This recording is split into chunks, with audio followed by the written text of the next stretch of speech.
Welcome, dear listeners, to yet another captivating mystery. I invite you to subscribe to the channel and hit the bell icon so you're the first to know when an audiobook releases. And now, for the feature presentation, Murder at Eldridge Hall. Chapter 1. The Invitation to Eldridge. The letter from Lady Agatha Marwood arrived on a grey Tuesday morning, its heavy cream envelope bearing the distinctive seal of Eldridge Hall. A winged lion embossed in gold, with a faint smear of wax as though hurriedly pressed. It was addressed in a precise, elegant hand. To Inspector Harold Price, Scotland Yard, London. Inspector Price was just finishing his second cup of tea and reviewing a case of petty embezzlement when the post was delivered to his desk.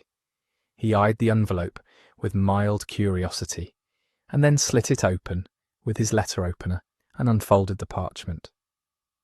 It read, "Inspector Price, forgive the suddenness of this note, but I believe something dreadful may happen at my annual masquerade ball this Saturday at Eldridge Hall. I do not wish to cause alarm, nor do I desire publicity. However, I feel it would be wise to have someone of your calibre in attendance. Quietly, of course. Should nothing come of it, I shall owe you a debt of gratitude and a fine bottle of Marlow sherry. Should my fears prove correct, well then, I suspect we shall both have work to do. Lady Agatha Marwood." Price read the letter twice. No details, no mention of a specific threat, just a premonition, cloaked in the sort of vague social grace that the upper classes had perfected over generations.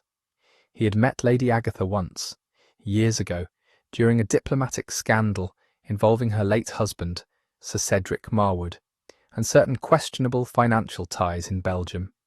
She had struck him then as intelligent, tightly wound, and disarmingly cold. Now evidently she was nervous. He made a brief inquiry with his superior and was given leave to travel. "Take a holiday, Price," his chief had said with a sardonic smile, "though I suppose only you would consider a murder at a masquerade as leisure." Eldridge Hall was a sprawling manor in the Somerset countryside, built in the late 1700s and restored after the Great War. It was known for its collection of Dutch masters, its opulent ballroom, and its mistress's fierce privacy. Price arrived by motor car late Friday afternoon. A long drive led to the main house, framed by yew hedges and ancient oaks. The air was thick with the scent of damp earth and roses in half-bloom. A butler, tall, narrow, and expressionless, opened the door before Price could knock. "Inspector Price, I presume.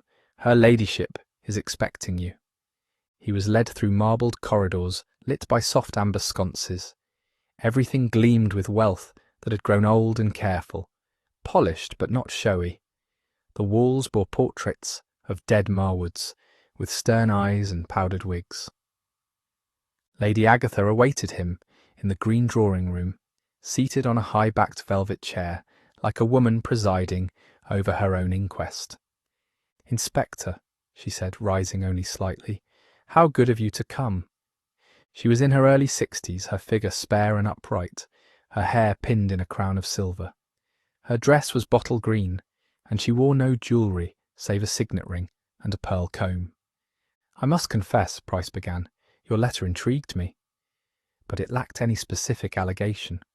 "What exactly do you fear will happen?" She studied him for a moment before pouring tea into 2 china cups.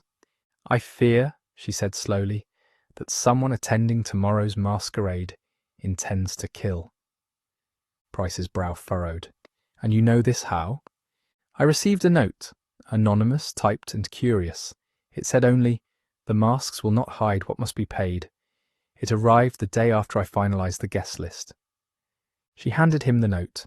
It was on cheap paper, the type smudged as though from an old machine. "You think this is a threat?" "I do," she said. "You see, Inspector, Eldridge Hall has, over the years, collected people with overlapping secrets.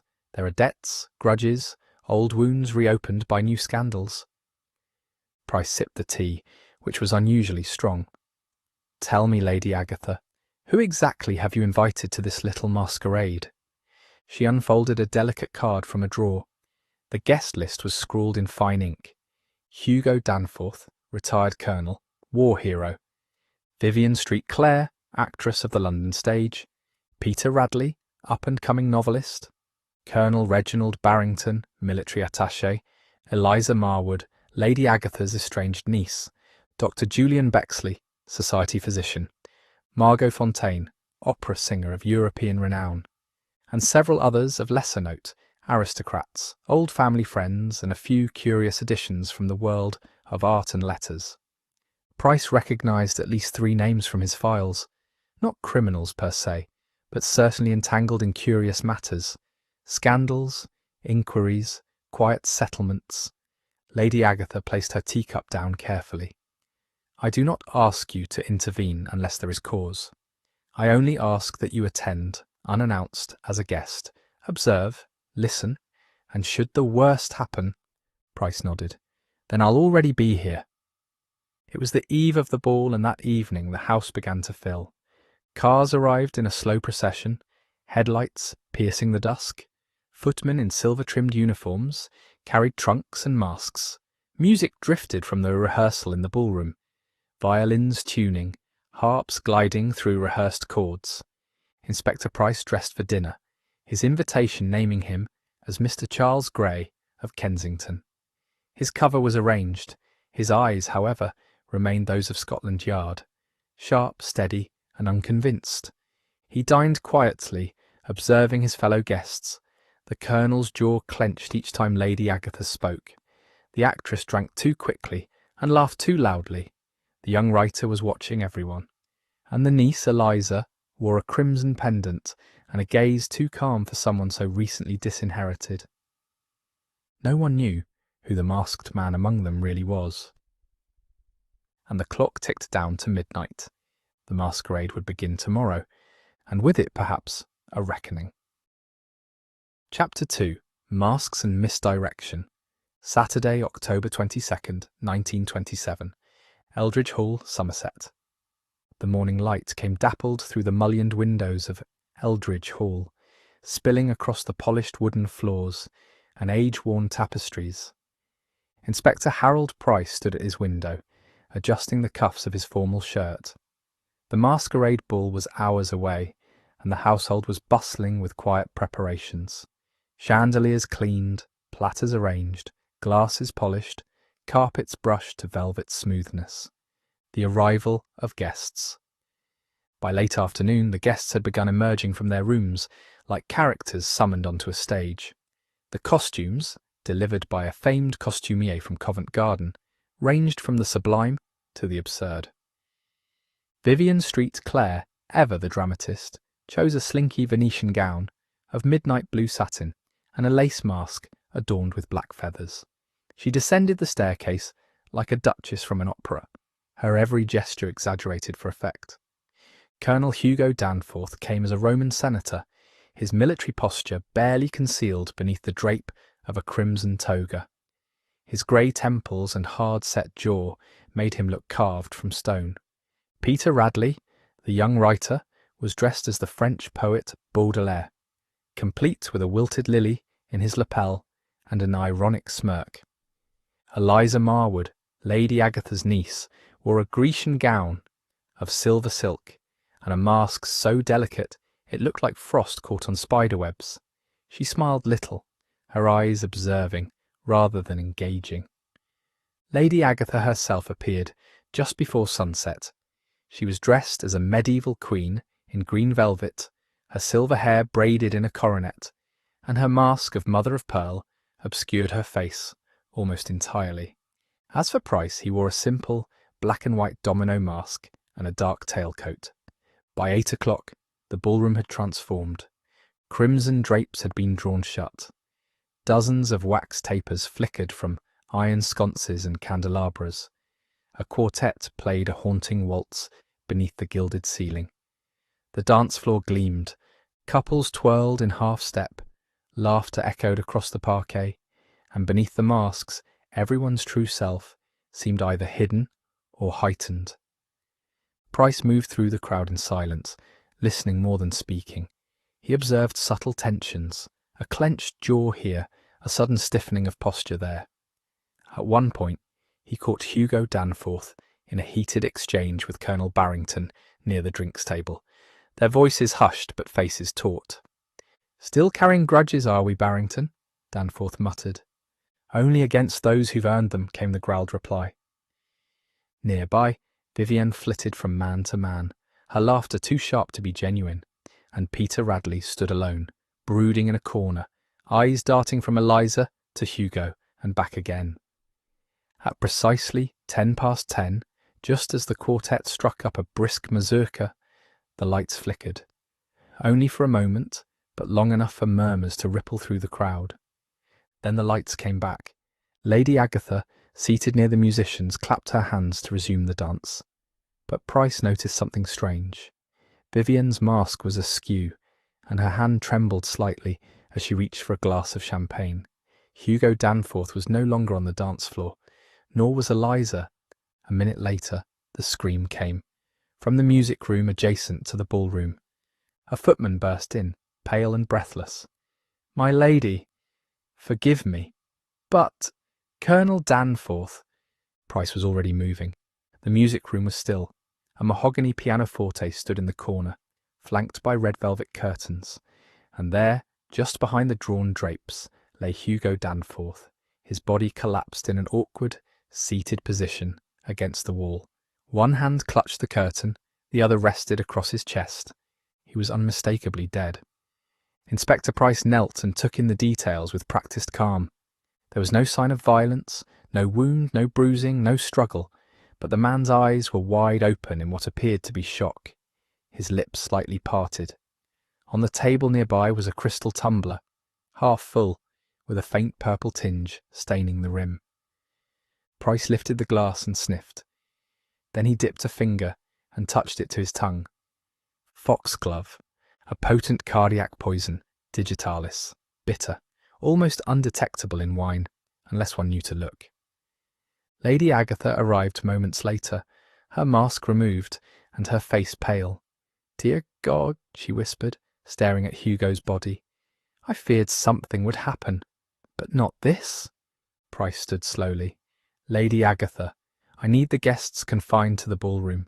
No one leaves, no one enters. This is now a crime scene."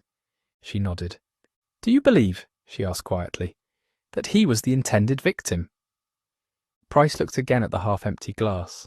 The lipstick mark on the rim was not Hugo's. And the poison, too subtle, too slow for dramatic effect. It had been meant to go unnoticed.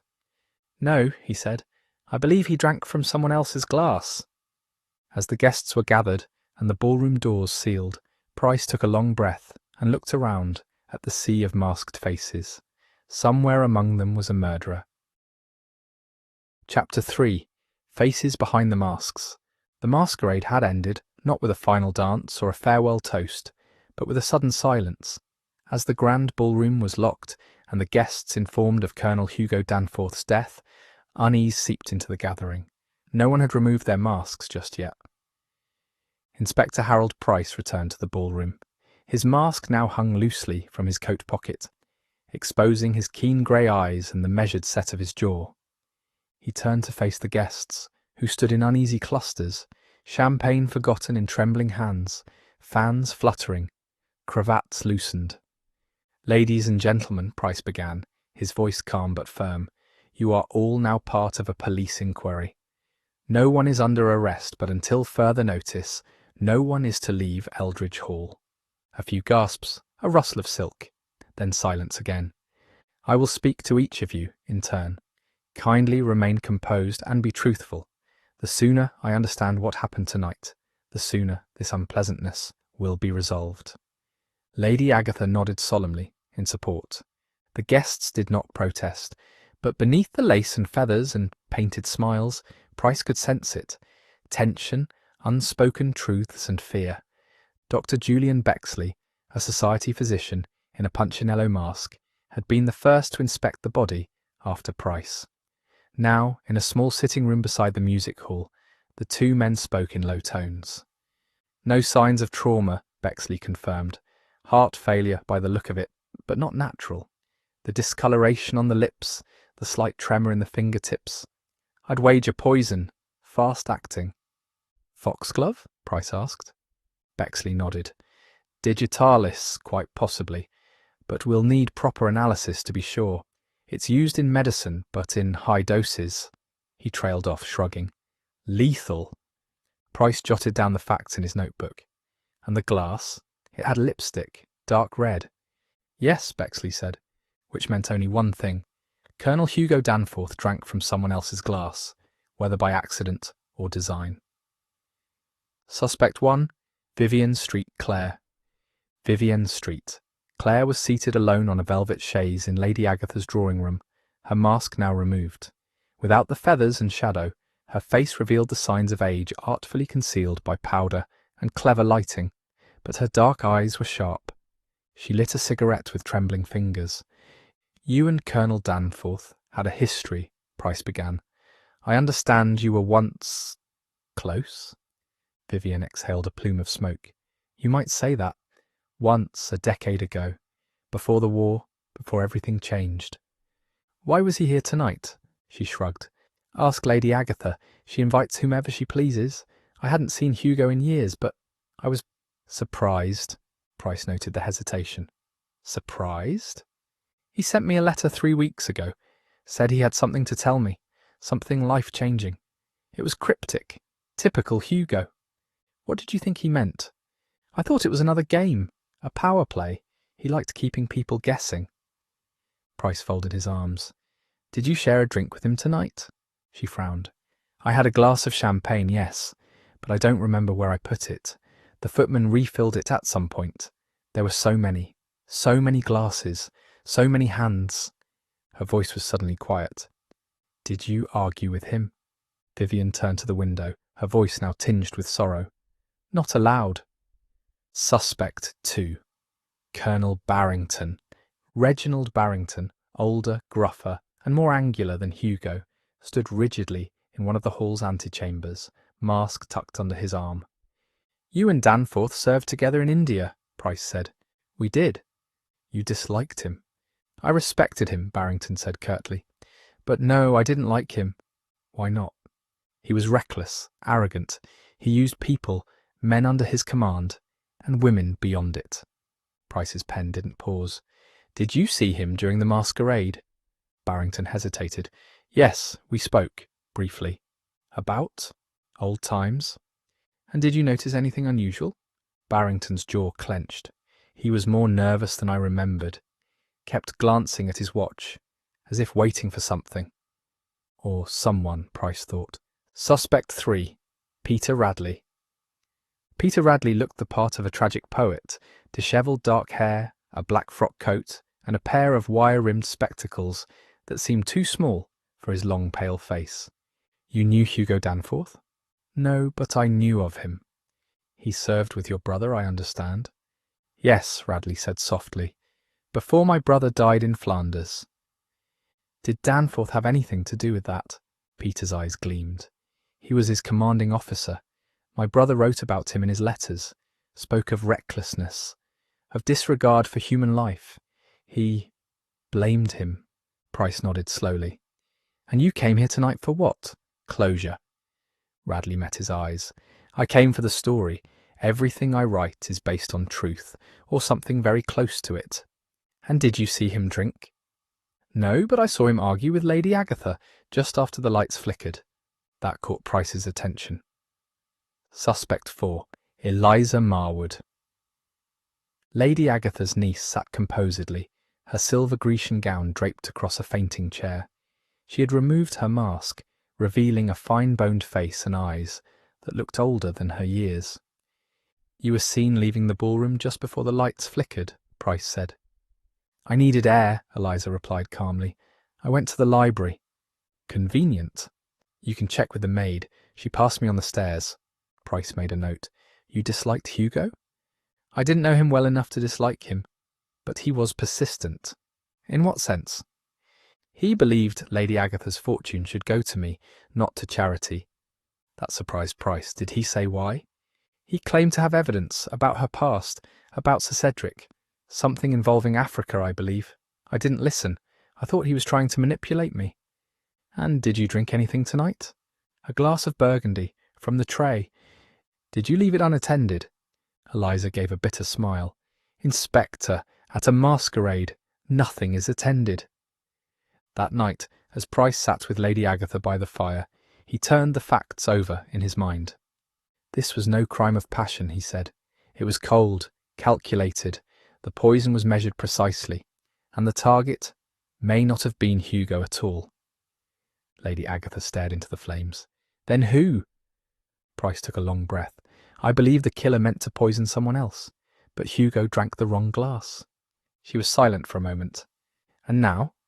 Now, Price said, we find out who was supposed to die, and who would benefit most if they had. Chapter 4. Shadows in the Gallery. Morning broke over Eldridge Hall with a dense fog. Inspector Harold Price was wide awake, and already dressed by 7 o'clock. He had requested that breakfast be served in the long gallery, a vaulted corridor lined with ancestral portraits, antique suits of armour, and glass cases holding curiosities gathered during the Marwood family's long imperial legacy, Zulu spears, Egyptian amulets, and a fan said to have belonged to Marie Antoinette. The setting was no accident. The gallery offered excellent acoustics, long sightlines, and an ambience that encouraged discomfort, 3 tools Price intended to use today. The footman who served tea, young and fresh-faced, tried not to look too nervous, as Price gently questioned him. Did you notice anything unusual yesterday evening, around 10? The lad hesitated. Only that one of the trays, silver with red-rimmed glasses, was sent back to the scullery untouched. Why? The lady said it was not her drink. Which lady? I don't recall exactly, sir. One of the ones with feathers. That narrowed it down to half the guests. And who served drinks in the music room? The footman flushed. None of us, sir. That room was closed after the piano tuner left. Drinks were only supposed to be served in the ballroom, drawing rooms, and terrace. Price's brow furrowed. Then how did a poisoned glass end up behind the curtain? The boy blinked. I don't know, sir, but one of the guests, Mr. Radley, wandered into the music room earlier. Said he needed quiet. Might have taken a glass with him. Later that morning, Price joined Lady Agatha in the conservatory, where she sat among orchids and palms, her eyes red-rimmed but her posture unbent. She was dressed in a deep violet morning gown, her silver hair neatly pinned. The scent of bergamot hung faintly in the warm air. I need you to tell me about Sir Cedric, Price said without preamble. Lady Agatha did not flinch. My husband was a complicated man, she said, respected by the Foreign Office, feared by many. His posting in South Africa changed him. There were rumours, yes, that he stole something, that he made deals with mining barons behind the Crown's back. Something to do with diamonds? She sipped her tea. There was a shipment, Kimberley, 1902. A consignment of raw stones meant for a government reserve disappeared en route. Nothing was ever proven, but Cedric returned a very wealthy man. And Danforth knew about this? Yes, he served in the Colonial Guard then. He and Cedric were close until they weren't. And recently, Price pressed, was he blackmailing you? No, not me, Lady Agatha's voice dropped. Eliza, he wanted her restored as heir. Price's pen paused. Why? Because he believed she was Cedric's illegitimate daughter. Later that afternoon, Price returned to the long gallery, this time alone. He studied the portraits, all solemn Marwoods in powdered wigs or crimson coats, and paused before a large oil painting of Sir Cedric Marwood, painted shortly before his death. The eyes, dark and inscrutable, seemed to follow Price as he moved. Something was off. The frame was dusted, but the edges of the canvas had a faint smear of oil, as though it had been recently handled. Gently, Price lifted the right side of the frame from the wall. It swung open on hidden hinges. A recess lay behind it. Inside, rolled tightly and secured with twine, was a page torn from a letter, old, browned, and typed in that same antique style as the note Lady Agatha had received. Price unrolled it carefully. And if you believe I'll stay silent while the Marwoods rob another soul blind, you're wrong. The papers still exist.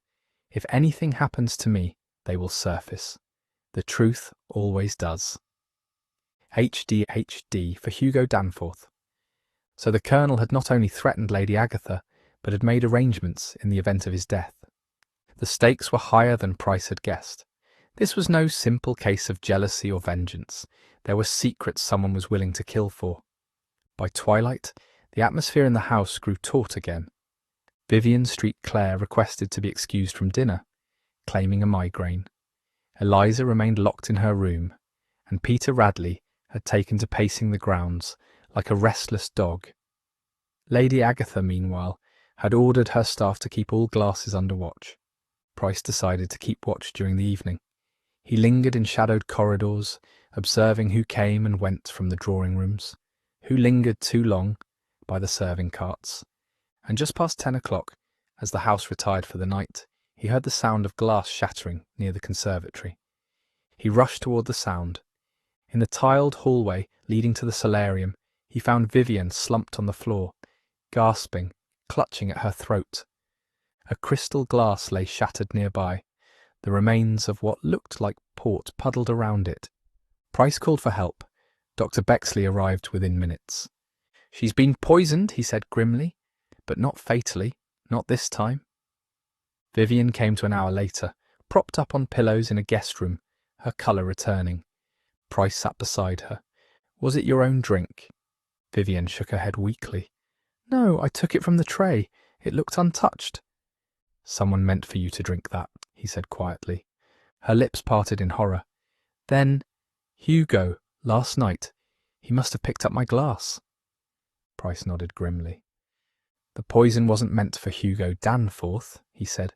"It was meant for you." By the close of the day, Price had gathered his threads into a clearer tapestry.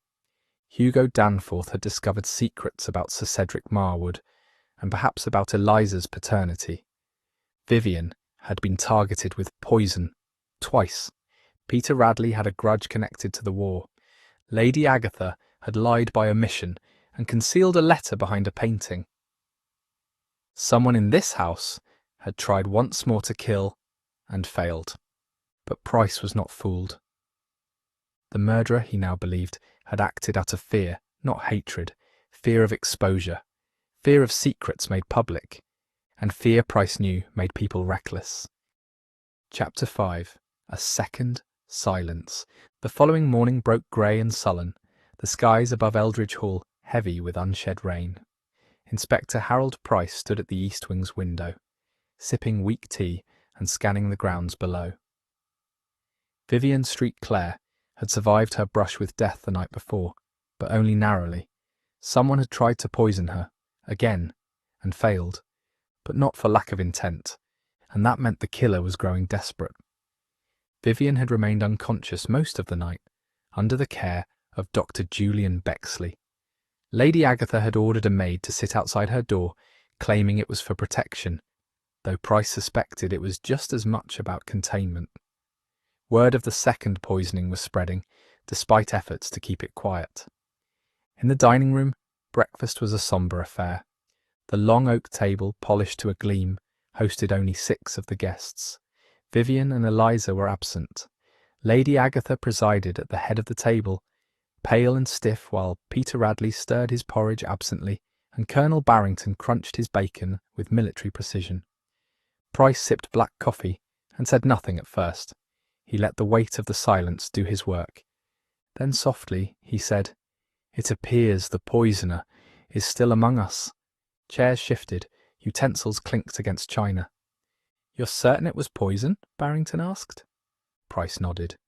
"Identical symptoms to Colonel Danforth's death: tightening of the chest, visual distortion, numbness in the hands." Dr. Bexley confirmed. But this time the dose was smaller, or poorly prepared. Perhaps it was meant to incapacitate, not kill. Peter Radley gave a short, humourless laugh. "Or perhaps someone is losing their nerve." Lady Agatha's eyes narrowed. "If I find that any guest in my home is responsible for this madness," Price cut in gently. "Lady Agatha, if the killer is who I suspect, they have far more at stake than wounded pride." He stood and placed both hands on the table. I intend to search every guest room, discreetly, but thoroughly, and I will begin with yours, Mr. Radley." Peter paled but said nothing. With the quiet assistance of the house steward and a discreet footman, Price began combing through the guest rooms. He started with Peter Radley's quarters, a Spartan suite of a young man trying to appear above luxury. Books lined the writing desk, poems scrawled in a leather notebook, but it was what lay tucked inside a folded page that made Price pause. A torn envelope, postmarked from Pretoria, South Africa. Inside was a note: "Danforth cannot be trusted. If he speaks, it's all lost. Remove the threat." J.B. Price folded it silently and pocketed it. J.B. Julian Bexley.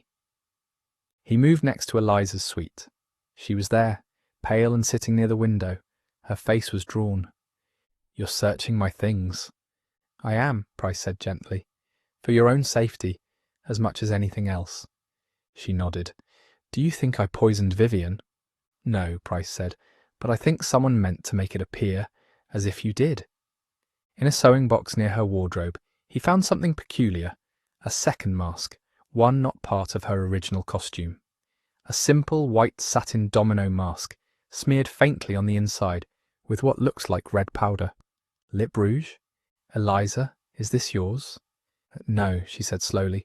"I've never seen it. And yet it was found with your things." She looked at him.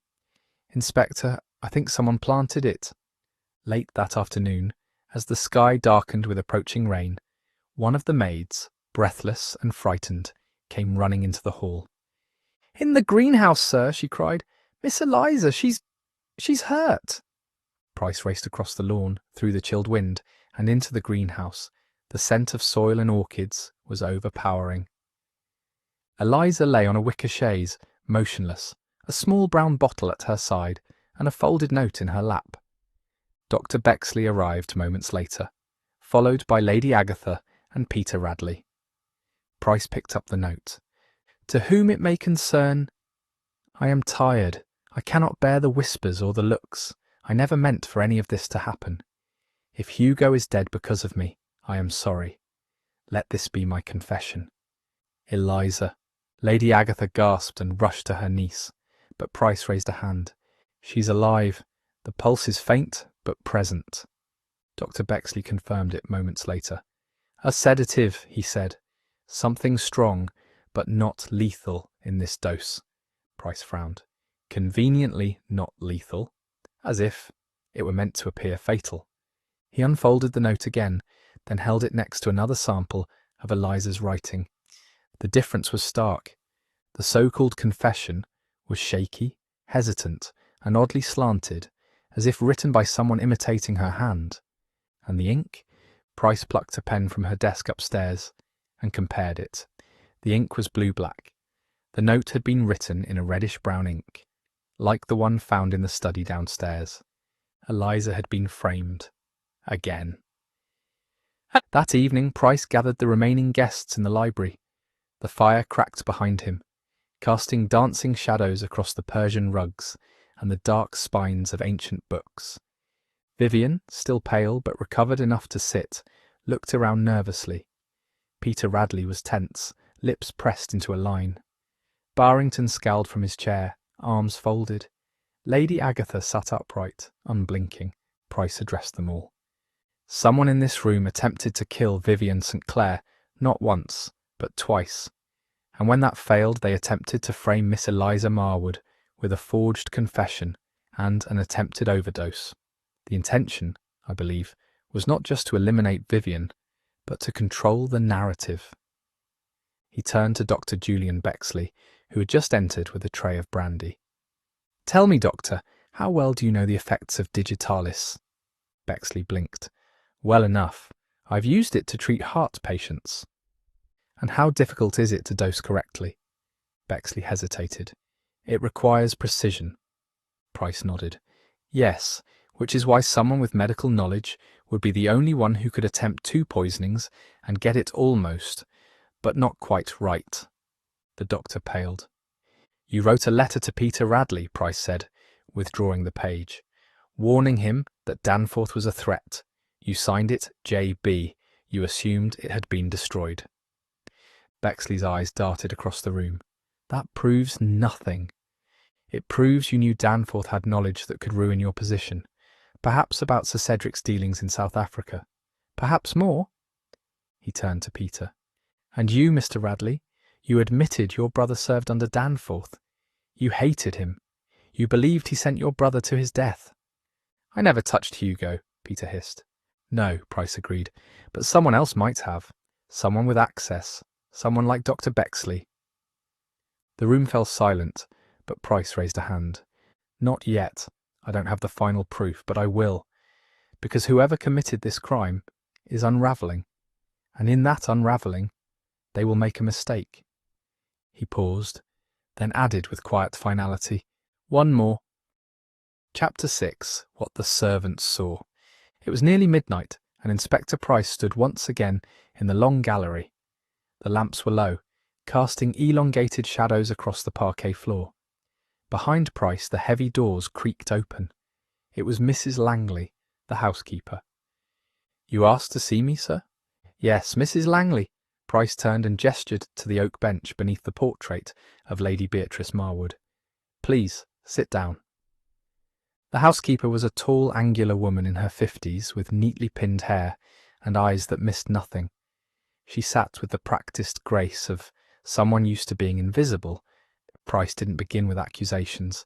He began with respect. You've run Eldridge Hall for nearly 20 years, haven't you? Since before Sir Cedric's death, she confirmed, her voice low and precise. Then you know this house, and its people, better than anyone. Tell me what you saw the night Colonel Danforth died.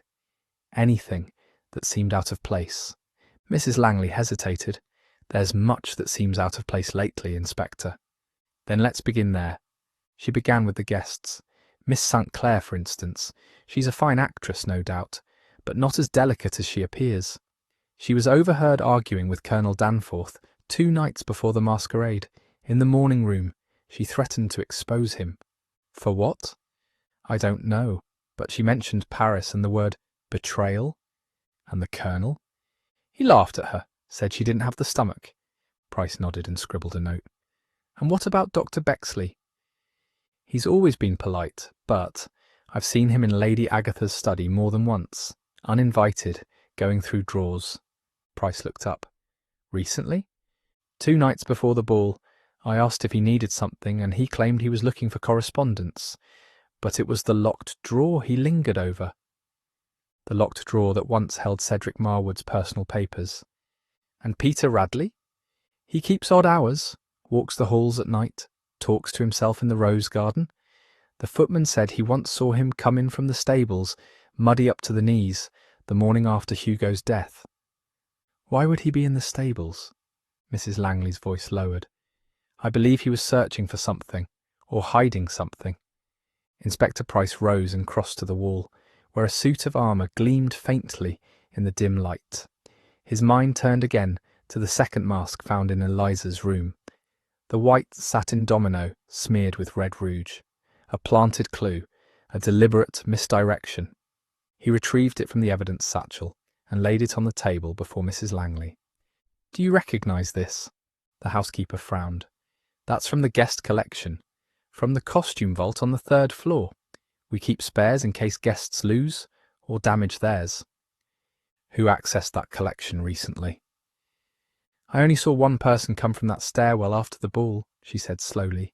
It was Dr. Bexley, but he claimed to be looking for a bottle of spirits left behind by Colonel Barrington.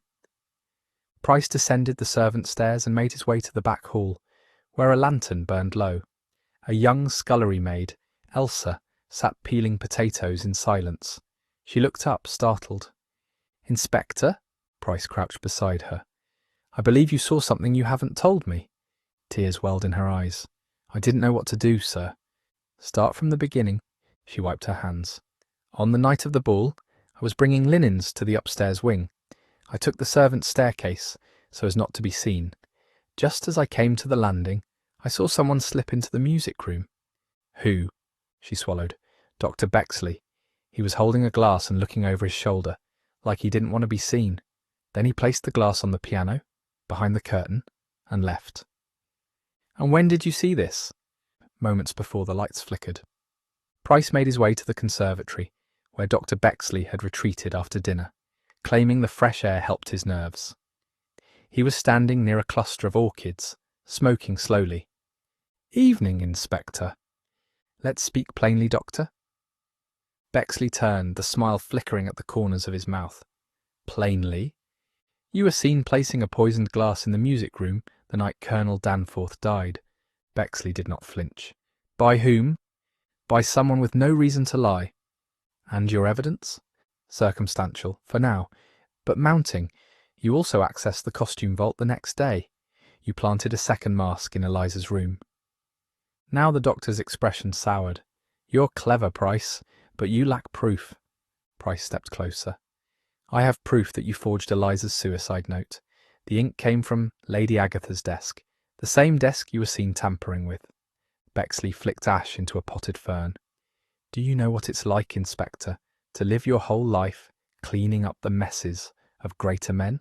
Cedric, Hugo, even Agatha, manipulators all. I kept their secrets, I silenced their scandals. And for what? So you admit it?" "I admit only that I'm tired of being the one who watches and waits, while the powerful survive unscathed." "And Vivian?" "She betrayed me," Bexley said darkly. "She and Hugo both. They were going to expose the whole sordid truth about Cedric, about the missing diamonds, about the fund I managed on behalf of the Marwoods." Price's voice dropped to a whisper. "And you poisoned her because she was a threat." "I tried to stop her. The first dose was meant only to sicken her, warn her. But Hugo, he drank it instead. A mistake." "And Eliza?"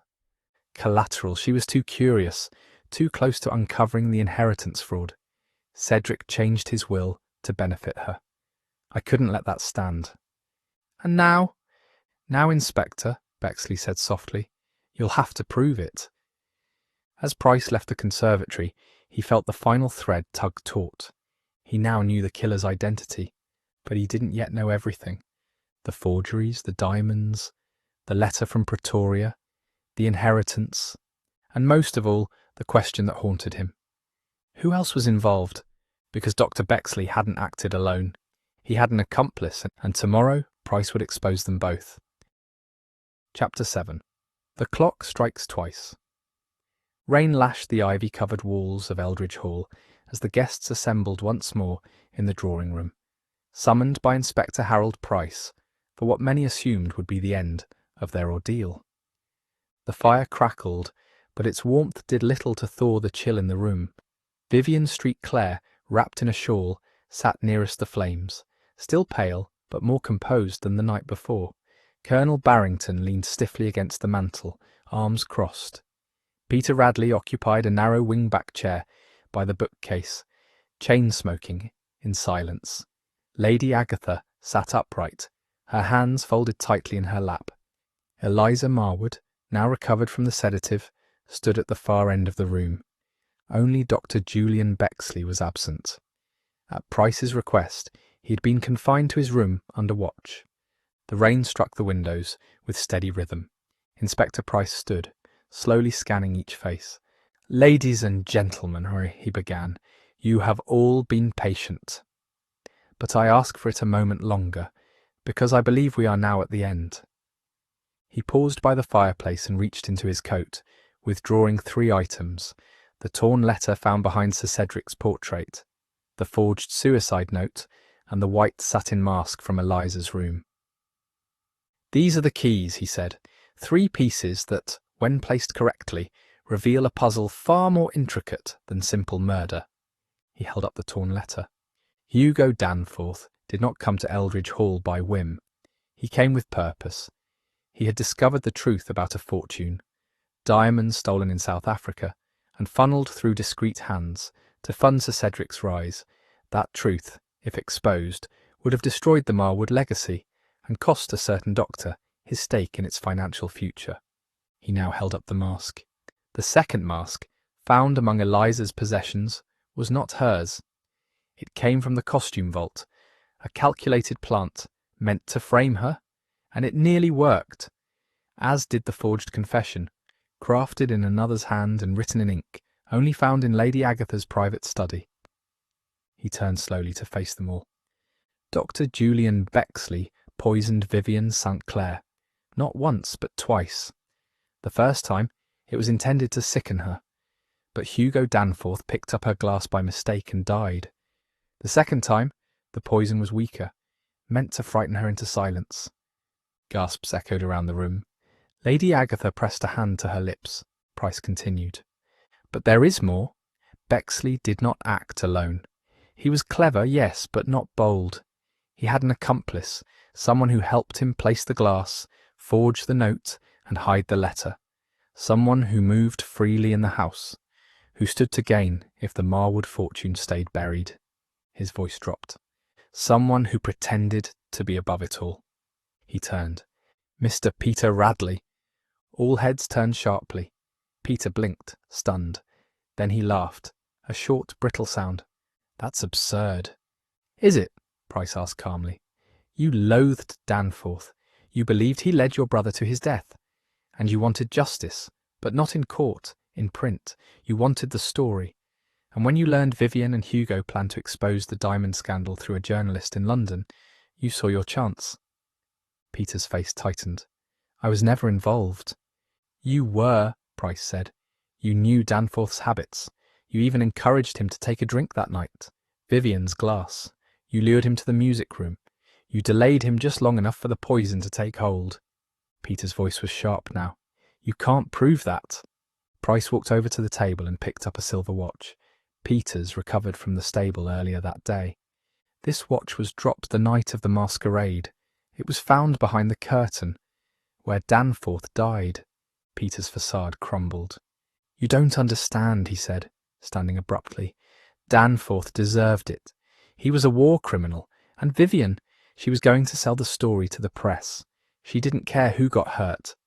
Then why not let her die? Price asked softly. Peter hesitated. Because, said a voice behind them, weak but steady, he still loved me.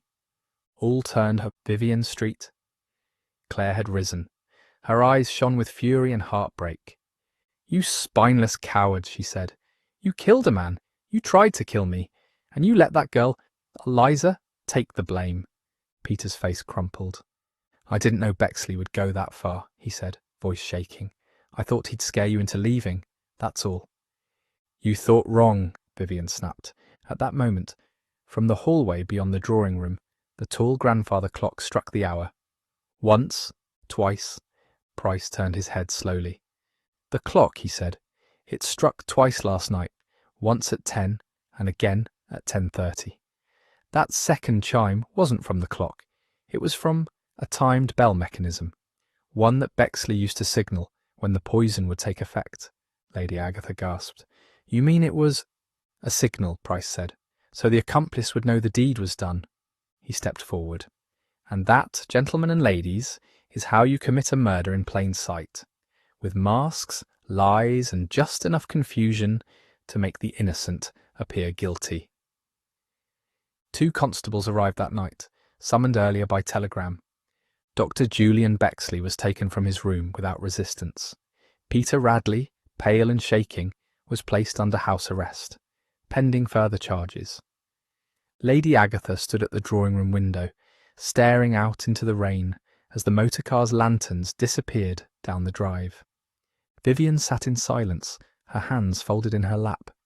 Price poured himself a brandy and sat heavily in a chair near the fire. Well, he said softly, a masquerade indeed. Chapter 8. The Final Masquerade. A week had passed since the arrests at Eldridge Hall, yet the estate still wore the memory of the masquerade like a wound. The staff moved with practised solemnity, and the guests, those who remained, had retreated into private grief, disbelief, or relief, depending on their role in the unravelling of that fateful night. Inspector Harold Price, however, was not finished. Though Dr. Julian Bexley and Peter Radley had confessed to their respective parts in the murder of Colonel Hugo Danforth, there remained threads that pulled at the edges of the story. Discrepancies in the timeline, inconsistencies in motive, and more importantly, a gnawing feeling that something vital had been staged.